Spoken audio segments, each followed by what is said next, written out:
Hey, thanks for joining me for Today at ChattState. I'm Tori Fife. I'm Matt Minav, and as the semester wraps up, there are some reminders we should all be aware of.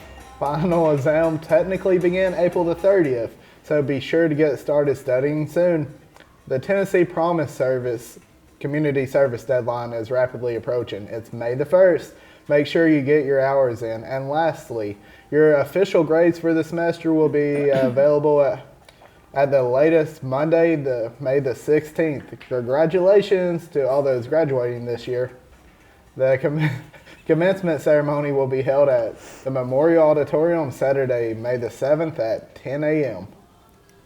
Well, the ChattState Tigers softball team played Motlow State Community College this past Saturday. They won twice in a doubleheader against them, winning 7-1 in the first game and 7-3 in the second game. A Snow White prequel went up against the latest Disney adventure at the weekend box office. Which movie came out on top? David Daniel has a look.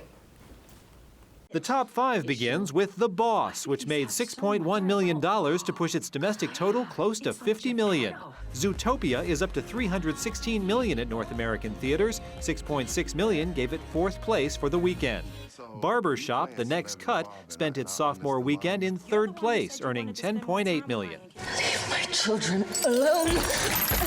The Huntsman, Winter's War, opened in 2nd place with $20.1 million, at the low end of analysts' expectations. Mowgli belongs to my pack, Shere Khan.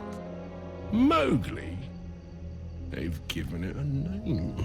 For the 2nd straight weekend, The Jungle Book romped to victory. $60.8 million gave the film $191 million domestic in just 10 days. In Hollywood, I'm David Daniel. As people around the world mourn the loss of Prince, authorities in Minnesota are working to figure out what led to the death of music icon.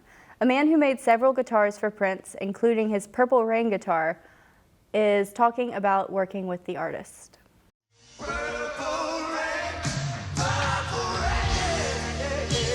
We know the song. Well, when something you made is so big on a screen in a drama, yeah, it was pretty surreal. The story behind the iconic guitar in Purple Rain is less well known. Yeah, they call it the cloud guitar. Guitar maker and repairman Dave Roussan grew up in St. Cloud wanting to be a rock star.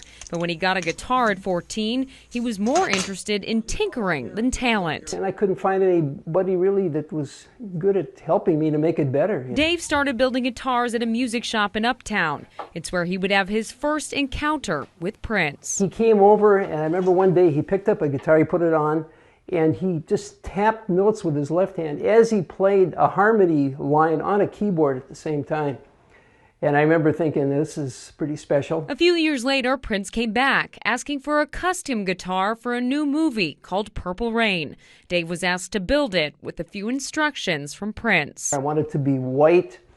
I wanted to have gold parts on it. The guitar became a key part of Purple Rain, and Prince's career skyrocketed. All of a sudden, he almost single-handedly, with his talent and drive, he turned this into the center of the music business. Dave would go on to make guitars for major artists, including the Rolling Stones, The Who, and Sheryl Crow.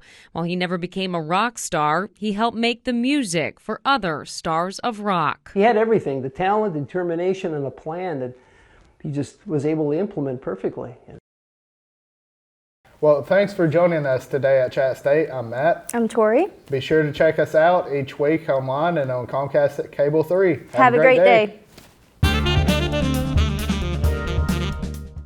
Well, one of the things that I really took to when I started looking around at colleges was, the hands-on approach that Chattanooga State, really puts into the film program here. It's unlike anything else that I'd seen in the area, and I wanted something local.